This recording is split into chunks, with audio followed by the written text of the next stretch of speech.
Notre Père,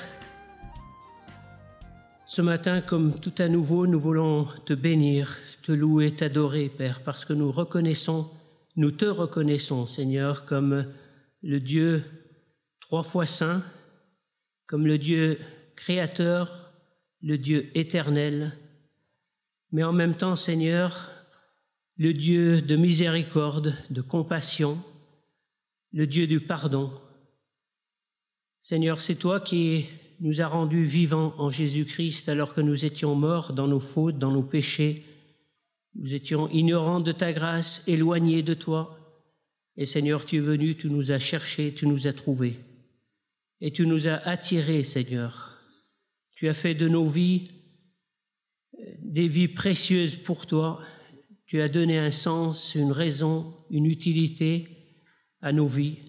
Et c'est pourquoi ce matin, tous ensemble, nous voulons nous prosterner devant toi, Père, confesser ta sainteté, élever ton nom, exalter ton nom, bénir ton nom, Seigneur, et t'apporter l'adoration que toi seul, Seigneur, à toi seul revient cette adoration. Oui, Père, sois béni pour cette réalité du corps de Christ, dans laquelle tu nous as intégrés individuellement et communautairement ce matin. Nous te bénissons, Père, parce que c'est toi qui bâtis ton Église, c'est toi qui ajoutes à ton Église. Et nous te remercions de ce que nous sommes, ces pierres vivantes, précieuses à tes yeux.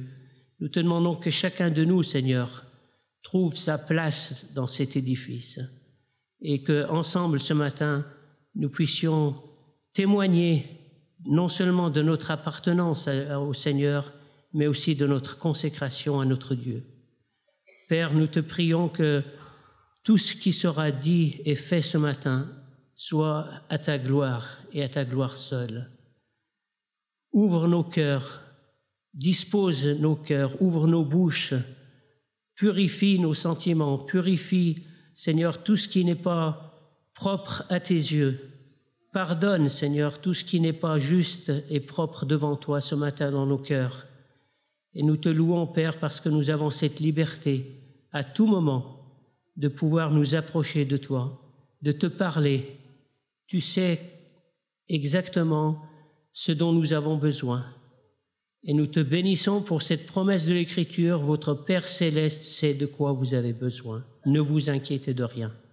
Seigneur, c'est par la foi que nous voulons vivre ce matin dans la paix, dans la sérénité, laisser au pied de la croix tous nos soucis, toutes nos préoccupations, tous nos fardeaux.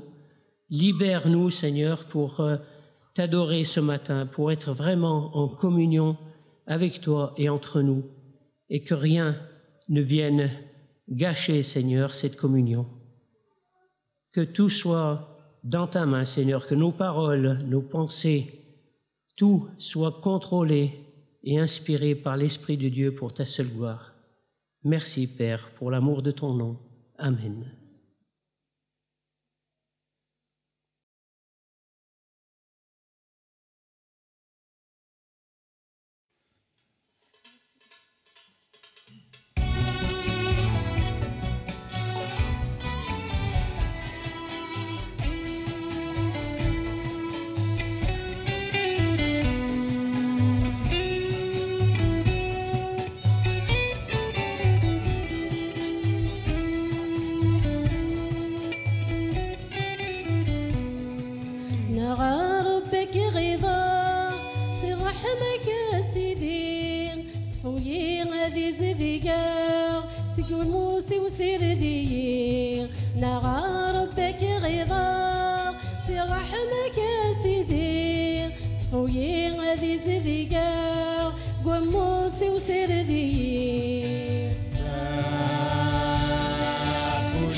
Notre Père, nous voulons te remercier parce que c'est toi qui as donné des dons et des hommes que tu as qualifiés, appelés pour le bien de ton corps.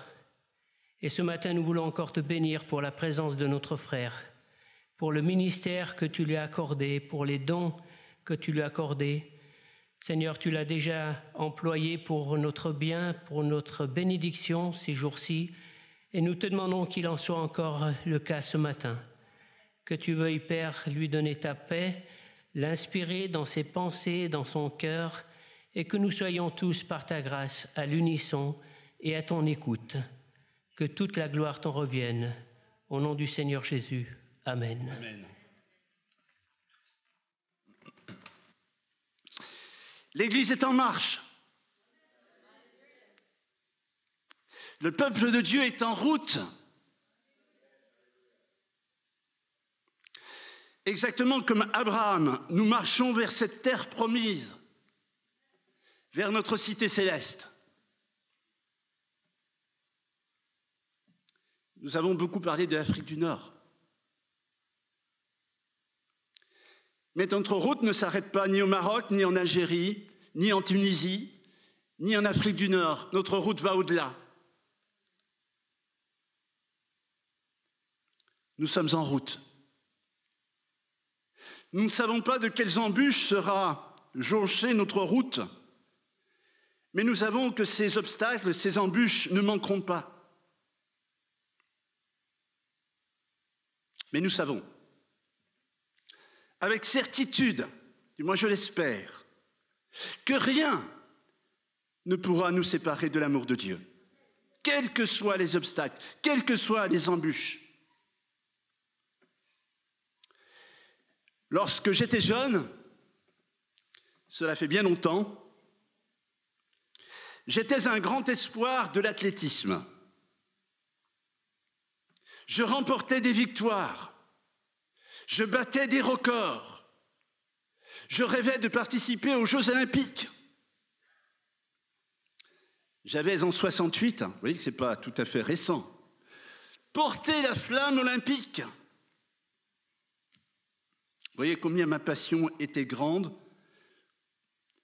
Je rêvais de participer aux prochains Jeux Olympiques. Mais à chaque fois que je m'alignais sur la ligne de départ, mon cœur battait. Je voulais gagner la course. J'en avais les moyens, les possibilités. Je m'étais entraîné dur pour cela.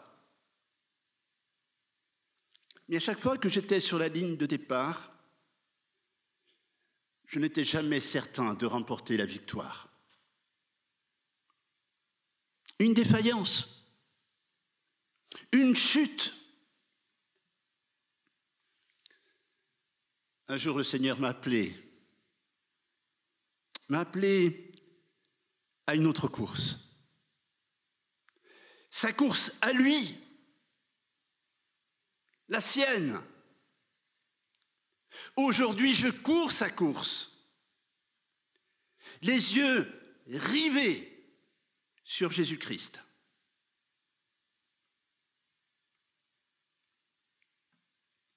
Mais je sais que dans cette course-là, celle que je suis en train de courir, j'en ai la certitude, cette course, je la gagnerai. Je la gagnerai parce que quelles que soient les embûches que l'ennemi dressera sur ma route, quels que soient les obstacles, je la remporterai. À cause de mes performances ? Absolument pas. À cause de Jésus-Christ, qui a remporté la victoire pour moi. Si la persécution vient, je sais que je ne serai jamais abandonné. Christ a remporté la victoire pour moi. Vous savez, lorsque vous faites une course, et particulièrement lorsque vous courez de 100 mètres, l'une des choses que l'on vous apprend, c'est de fixer la ligne d'arrivée, d'avoir les yeux rivés sur cette ligne d'arrivée. Et lorsque vous courez de 100 mètres, vous ne voyez plus que cette ligne d'arrivée. Tout le reste n'existe plus. Votre seule obsession, c'est de franchir cette ligne d'arrivée. Vous êtes concentré sur ce fil. Et votre objectif est de franchir ce fil. La douleur physique provoquée par l'effort intense, les muscles qui vous brûlent, vos poumons qui vous donnent l'impression d'être en feu, toutes ces souffrances passent au second plan. Vous les oubliez tellement vous êtes concentré sur cette ligne d'arrivée. Vous n'avez qu'une pensée en tête, arriver. Sommes-nous en route? Sommes-nous engagés dans cette course? Quelle est notre obsession? Franchir la ligne d'arrivée, je l'espère. Où sont portés nos regards? Sur le Christ, je l'espère. Nous sommes nous-mêmes appelés à fixer nos yeux sur la ligne d'arrivée. Et lorsque nous fixons nos yeux sur la ligne d'arrivée, alors, mes amis, le spectacle qui nous attend est tout simplement fabuleux. Tout simplement fabuleux. Il dépasse, comme le dit un chant, il dépasse de loin nos plus beaux rêves. Nos plus beaux rêves. Tous les rêves que vous pouvez imaginer sur cette ligne d'arrivée ne sont rien à côté de la réalité qui nous attend. Je vous invite à découvrir cette ligne d'arrivée. Cette église annoncée hier, mais qui arrive aujourd'hui. Cette église triomphante. Une église triomphante que l'apôtre Jean nous décrit. Et je vous invite à ouvrir votre Bible dans ce livre que vous n'aimez pas trop. Si? Ah ben voilà, je dis le livre que vous n'aimez pas trop et quelqu'un dit le livre d'Apocalypse. C'est donc que j'ai quand même un peu raison. Apocalypse, chapitre 7, verset 9.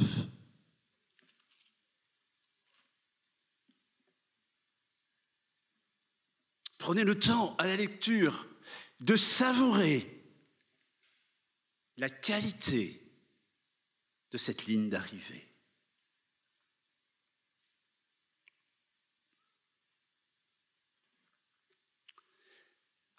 Après cela, dit Jean, je vis une foule immense que nul ne pouvait dénombrer. C'étaient des gens de toute nation, de toute tribu, de tout peuple, de toute langue. Ils se tenaient debout devant le trône et devant l'agneau, vêtus de tuniques blanches. Et ils avaient à la main des branches de palmier. Et ils proclamaient d'une voix forte: le salut appartient à notre Dieu qui siège sur le trône et à l'agneau. Et tous les anges se tenaient debout tout autour du trône, des vieillards et des 4 êtres vivants. Ils se prosternèrent face contre terre devant le trône et ils adorèrent Dieu en disant: Amen. À notre Dieu soit la louange, la gloire et la sagesse, la reconnaissance et l'honneur, la puissance et la force pour toute éternité. Amen. Alors, l'un des vieillards prit la parole et me demanda: Ces gens vêtus de tuniques blanches, qui sont-ils et d'où sont-ils venus? Je lui répondis, mon Seigneur, c'est toi qui le sais. Il reprit, ce sont ceux qui viennent de la grande détresse. Ils ont lavé et blanchi leur tunique dans le sang de l'agneau. C'est pourquoi ils se tiennent devant le trône de Dieu et lui rendent un culte nuit et jour dans son temple. Et celui qui siège sur le trône les abritera sous sa tente. Et ils ne connaîtront plus ni la faim, ni la soif. Ils ne souffriront plus des ardeurs du soleil, ni d'aucune chaleur brûlante. Car l'agneau qui est au milieu du trône prendra soin d'eux comme un berger. Il les conduira vers les sources d'eau vive, et Dieu lui-même essuiera toute larme de leurs yeux. Magnifique vision que nous donne Jean l'apôtre de cette ligne d'arrivée. L'époque dans laquelle vivait l'apôtre Jean vers la fin du 1er siècle était une époque douloureuse. Douloureuse pour les chrétiens, douloureuse aussi pour lui-même, puisque l'apôtre Jean était exilé à Patmos, souffrait pour le nom de Christ. Son livre, l'Apocalypse, révélation de Jésus-Christ, que nous avons tant de mal parfois à lire, était destiné à la consolation de l'apôtre et à celle du peuple de Dieu dans la tourmente. 20 siècles sont passés. Jean est mort, ainsi que sa génération. Les églises auxquelles il écrivait ont disparu depuis longtemps. Mais beaucoup d'églises et de chrétiens se trouvent aujourd'hui encore dans les mêmes conditions. Le message que nous livre l'apôtre Jean est donc d'une profonde actualité. Les versets 1 à 8, l'Église apparaît sur la terre avec pour toile de fond le jugement divin. Et ce jugement est suspendu pour laisser la grâce de Dieu faire son œuvre. Chaque enfant de Dieu doit être scellé par le Saint-Esprit du sceau du salut. Chacun est connu, chacun est gardé. La foule que voit Jean est connue, elle est comptée. Le nombre des rachetés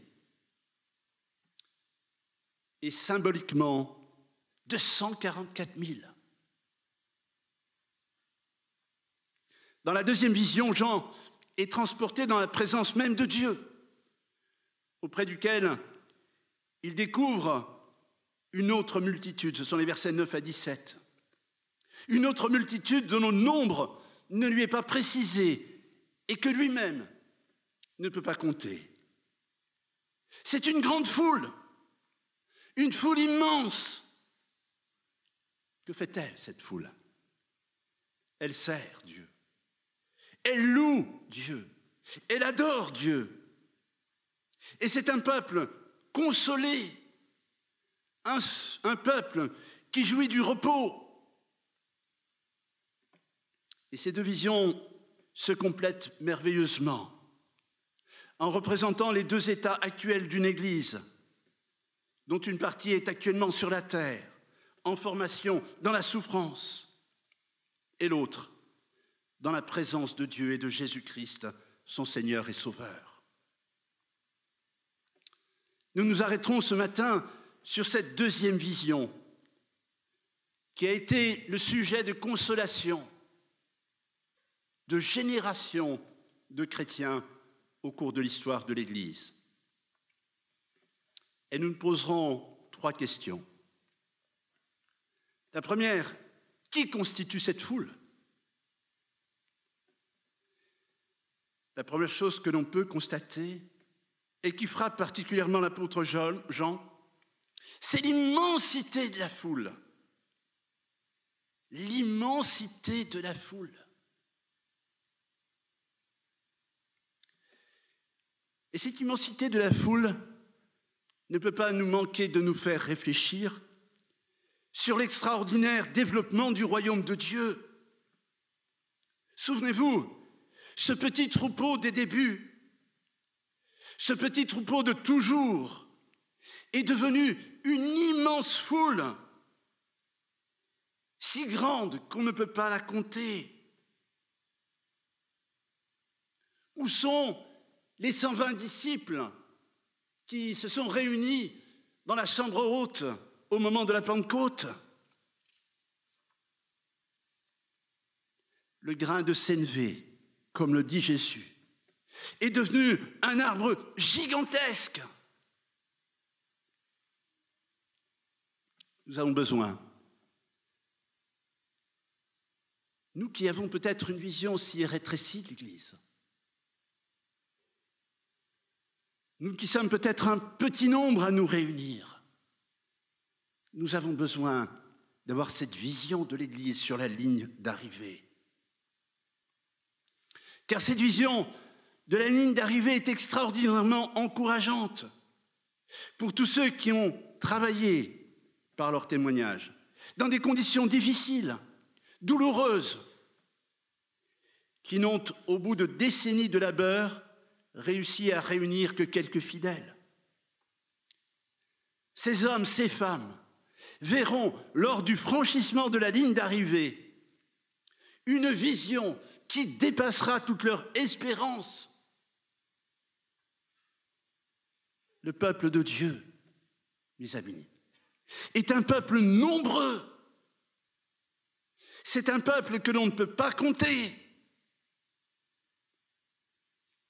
Trop souvent, nous faisons un complexe d'infériorité à cause de notre apparence insignifiante. L'Église se sent seule, méprisée. Et nous pensons, nous élaborons une théorie comme quoi Dieu se complairait dans ce qui est petit. Cette vision de la ligne d'arrivée bouscule notre vision étriquée. Dieu ne se complaît pas dans le petit, comme nous pouvons le penser parfois.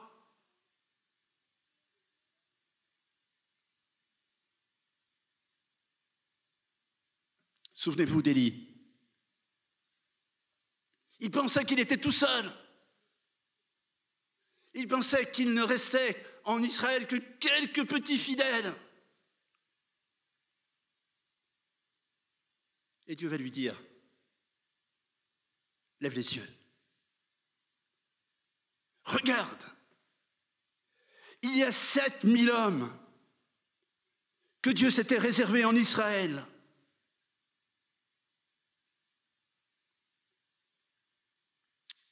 Souvenez-vous de l'apôtre Paul lui-même. Il entend Dieu lui dire à Corinthe, parle, car j'ai un tout petit peuple, car j'ai quelques croyants dans cette ville de Corinthe. Qu'est-ce qu'il lui dit? Parle, parce que j'ai un peuple nombreux. Un peuple nombreux que Paul, l'apôtre, ignorait. L'Église se recroqueville parfois dans un pessimisme décourageant. C'est pourquoi il est essentiel d'avoir les yeux fixés sur cette ligne d'arrivée et de percevoir par anticipation cette foule nombreuse que personne ne peut compter. La vision de la ligne d'arrivée est enthousiasmante, elle est merveilleuse. Le Seigneur des Seigneurs, le Roi des Rois, est parti en vainqueur et pour vaincre. Sommes-nous ses disciples? Alors marchons à sa suite et avec son esprit à la conquête du monde. Nous n'avons pas encore atteint les extrémités de la terre. Notre mission mes frères et sœurs, n'est pas terminée. Nous avons encore besoin des missionnaires.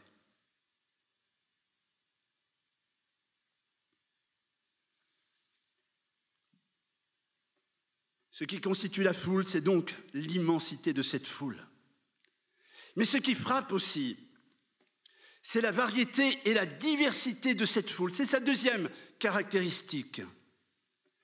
Et chaque fois que je lis ce passage, je ne peux m'empêcher de penser, alors vous allez me dire que je suis un peu obsédé du sport et des Jeux Olympiques, mais je ne peux m'empêcher de penser à l'inauguration des Jeux Olympiques. Et chaque fois que j'y assiste, j'ai comme une émotion qui me saisit. Nous voyons à ces inaugurations des Jeux Olympiques des représentants de toutes les nations. Il y a dans cette manifestation des petites nations dont on ne parle jamais et dont personnellement j'ignorais jusqu'alors l'existence. Et toutes ces nations sont là, ces petites nations insignifiantes dont nous ignorions l'existence, elles sont là. Ces représentants ont été qualifiés. Cette foule immense que l'on ne peut compter est composée d'hommes et de femmes, de toute tribu, de tout peuple et de toute langue. Les Marocains seront là. Les Algériens seront là. Les Kabyles seront là. Les Américains seront là.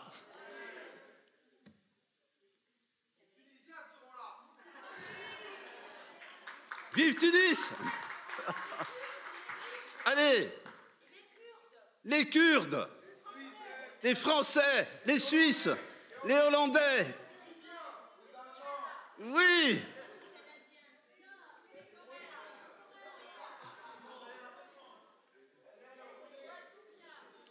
Amen. Amen. Dieu a aimé tout le monde. Tout le monde. Il n'a pas limité son amour à Israël. Il n'a pas aimé que les Blancs ou que les gens bien. Il n'a pas aimé que les baptistes.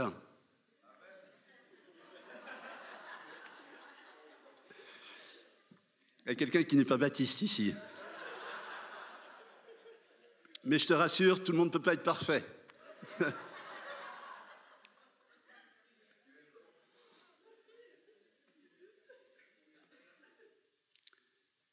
La grâce de Dieu a été partout chercher l'homme perdu, là où il se trouvait. Le cœur n'a pas de couleur ou de race. Il ne connaît pas de limitation linguistique. Tous les hommes, sans exception, étaient perdus. Le juif comme le grec, l'esclave comme l'homme libre, le barbare comme les savants. Mais rachetés, sauvés, réconciliés, ils forment une famille, un peuple saint. La troisième caractéristique de cette foule, c'est l'unité. L'unité. Un peuple nombreux, de toute tribu, de toute nation. Un peuple divers, mais uni. Le rêve de tout chrétien, n'est-ce pas? Nous pouvons et nous devons travailler à l'unité des chrétiens. C'est essentiel, fondamental. Sans distinction de race.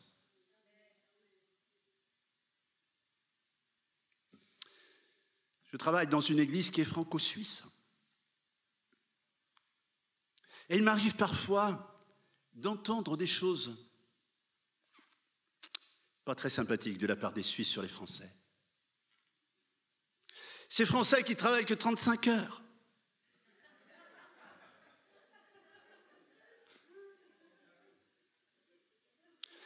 Ces Français qui réclament une retraite à 60 ans.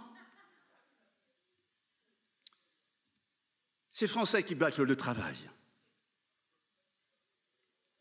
C'est pas vrai.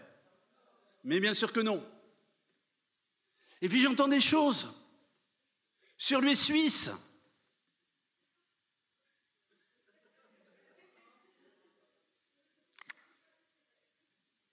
C'est des gens dont le compte en banque est rempli, qui ne comprennent pas ce que c'est que la pauvreté.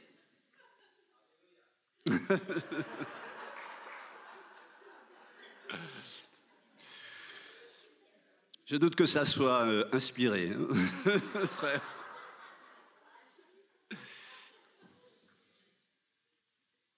Et il m'est arrivé dans mon église de reprendre ces propos qui sont caricaturants et qui finissent par tracer une frontière, par élever un mur que le Seigneur est venu démolir, abattre. Il m'est arrivé, ça nous concerne peut-être un peu plus, lorsque je croise ici ou là des Nord-Africains,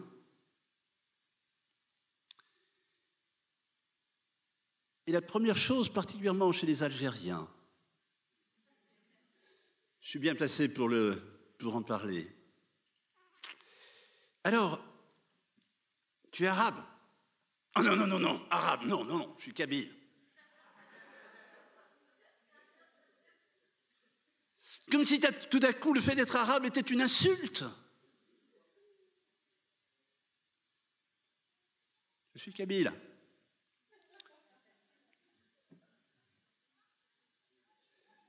Je n'ai pas le privilège d'être arabe.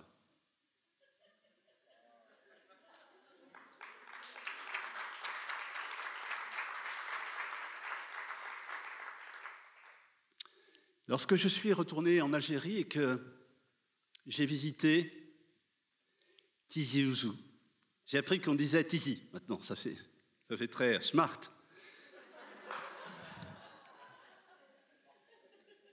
J'ai beaucoup aimé cette ville. Mais alors, une chose que j'ai détestée, c'est que j'ai vu sur ces murs des choses que l'on trouve en France, dans certaines banlieues, dehors, les Arabes. Je n'avais plus l'impression d'être en Algérie, j'avais l'impression d'être plutôt en France, dans certaines banlieues.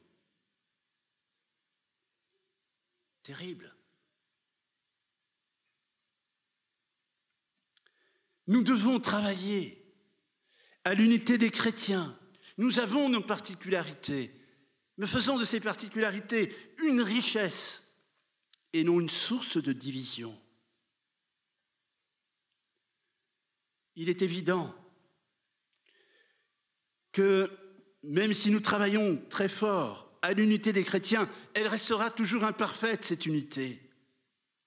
Mais un jour, ce rêve, mes frères et sœurs, se réalisera. Et cette unité se fera spontanément parce que ces conditions sont réalisées. Tous, de quelque origine qu'ils soient, sont tournés vers le trône de Dieu et l'agneau pour adorer le même Dieu et le même Seigneur. Tous ont la même robe blanche. Il n'y aura plus d'habits distinctifs, car ils ont tous été purifiés par le sacrifice de Jésus-Christ. Tous chantent le même cantique.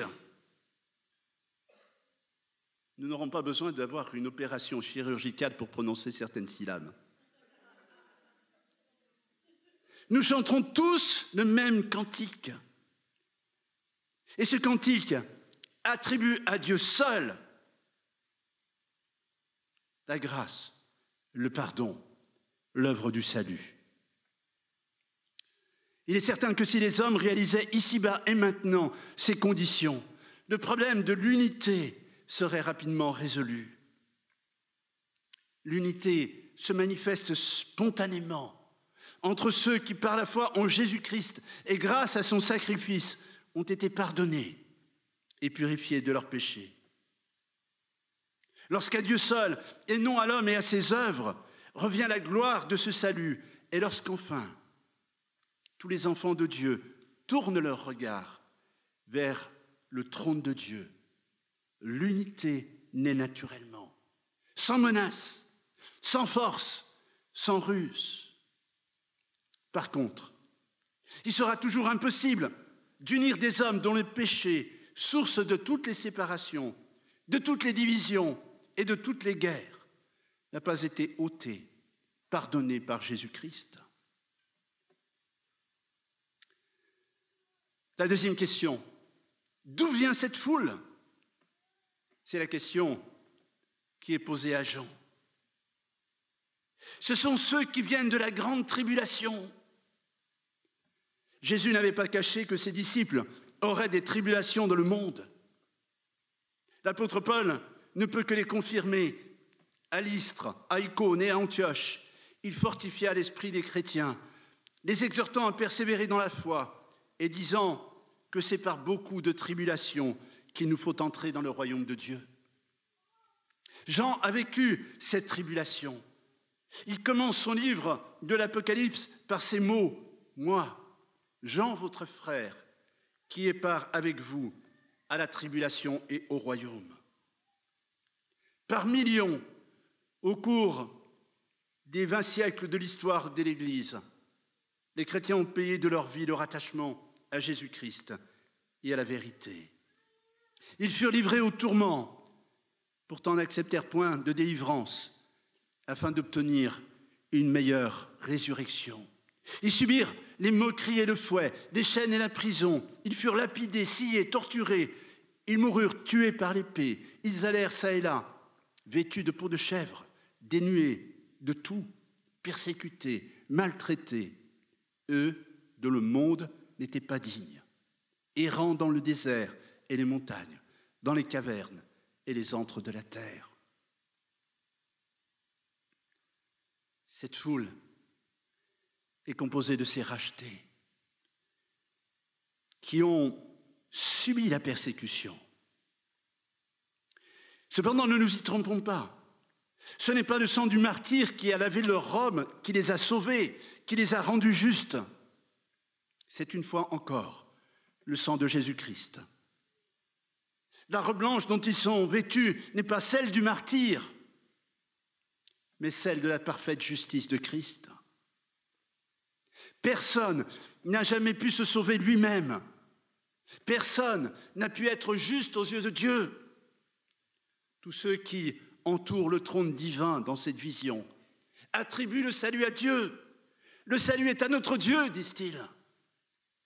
La plus belle vie, le plus beau sacrifice peuvent avoir une grande valeur humaine, mais ne sauraient mériter quoi que ce soit de Dieu, qui a dû donner son Fils sur la croix pour nous racheter. Toutefois, si le cortège des martyrs de Christ est long, trop long, celui de tous ceux qui souffrirent pour le même nom de Jésus, sans aller jusqu'au sacrifice suprême, est plus long encore. Mais maintenant, Dieu a essuyé toute larme de leurs yeux. La grande tribulation à la ligne d'arrivée est oubliée. Ils ne voient plus que celui qu'ils ont aimé, et leurs yeux fatigués par les larmes ne se lassent plus, émerveillés, illuminés par la reconnaissance de contempler leur Seigneur et Sauveur.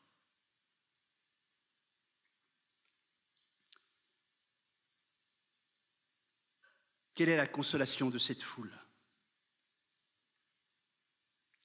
La souffrance est passée pour elle. Le travail est fini. Et c'est probablement ce que proclament les palmes que chacun tient dans sa main. Lorsqu'on me demande quelquefois d'illustrer justement la vie éternelle, et mes enfants me l'ont demandé, et qu'ils lisent ce passage, je dis, non papa, déjà assister à un culte, c'est long. Tu imagines dans l'éternité? Et puis qu'est-ce qu'on va faire dans l'éternité?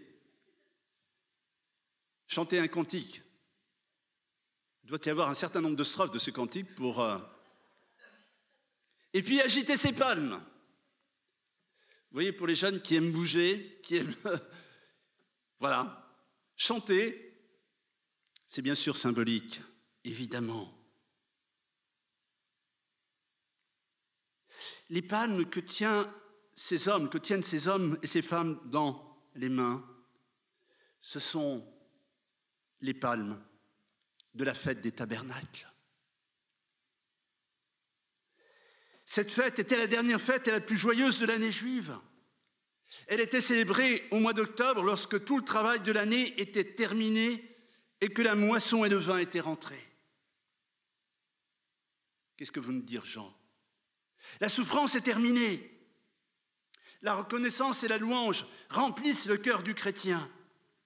Purifié, il peut jouir de la présence de Dieu. Il est en fête. Il n'aura plus faim. Ils n'auront plus soif. Et le soleil ne les frappera plus, ni aucune chaleur. Et Dieu essuiera toute larme de leurs yeux. Le Seigneur étendra sa tente sur eux. Il sera leur éternelle protection. Le mal ne les approchera plus. Toute crainte, toute frayeur est à jamais bannie de leur cœur. Mais plus que cela encore. Ils jouissent de la présence immédiate de Dieu. Plus que de sa protection, plus que de sa grâce, plus que de son pardon, ils jouissent de Dieu lui-même. Ils sont dans sa présence. Ils sont devant son trône. Ce trône vers lequel sont montées leurs prières, leurs soupirs, leurs larmes durant leur interminable pèlerinage. Le trône de Dieu, siège de la puissance, de la sagesse et de la miséricorde divine.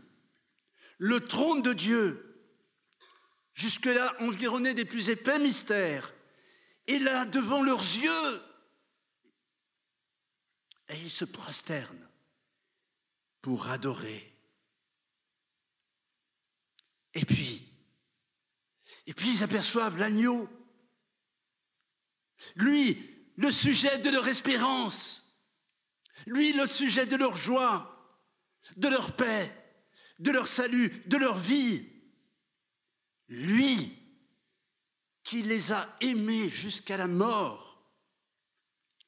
Lui, qu'ils ont aimé sans le voir par la foi. Ils le contemplent. Enfin,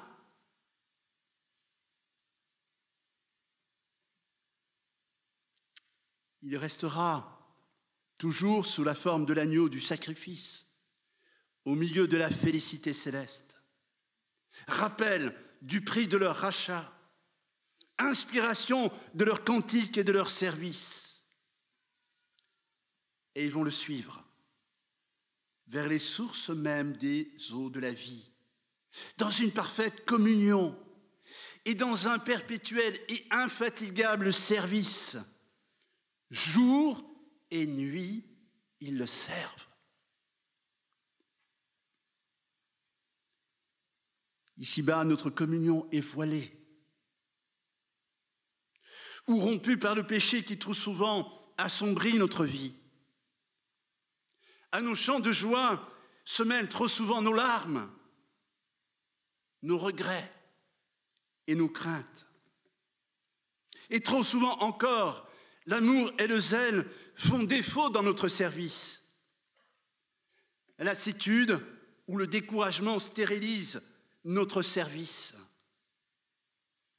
Qu'elle fait du bien, mes amis, cette vision de la ligne d'arrivée que nous révèle l'exilé de Patmos, Jean. Servir Dieu, chanter Dieu, communier avec lui. Hier soir, certains ne se seraient jamais arrêtés. Chanter, danser, louer Dieu. Je dis à ceux qui sont frustrés qu'un jour, ils ne le seront plus. jour et nuit.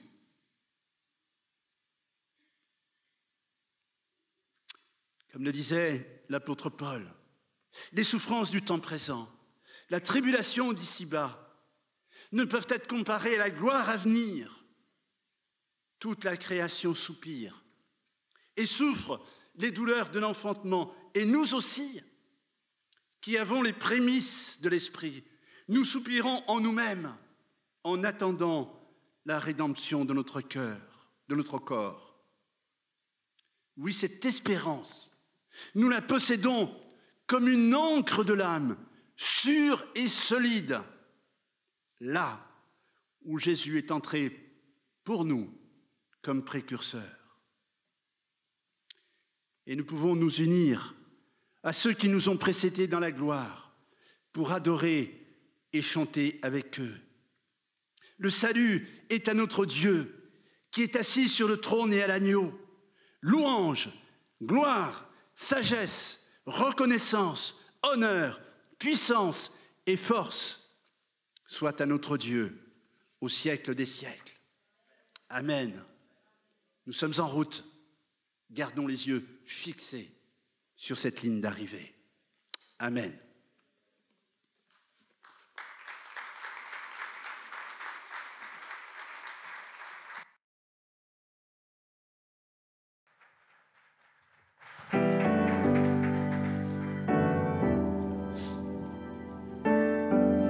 Nous vous annonçons encore la paix. Et la paix de Dieu qui surpasse toute intelligence gardera vos cœurs et vos pensées en Jésus-Christ. Waouh! Waouh! Je pense à ce que disait notre frère Nourdi. Je dis des fois, cette paix, on la cherche où tu es, Seigneur. Où tu es, Seigneur. On a besoin de passer de l'autre côté du rideau pour voir les choses. Mais nous pouvons l'annoncer, la paix, avec certitude. Elle viendra. Elle viendra, cette paix, elle s'établira dans nos cœurs, durablement et éternellement. Et la joie de Dieu résidera en nous durablement. Alléluia. Et elle sera toujours notre force. Que le Seigneur soit béni et glorifié. Et les danseurs sont les bienvenus ce matin aussi.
Shalom.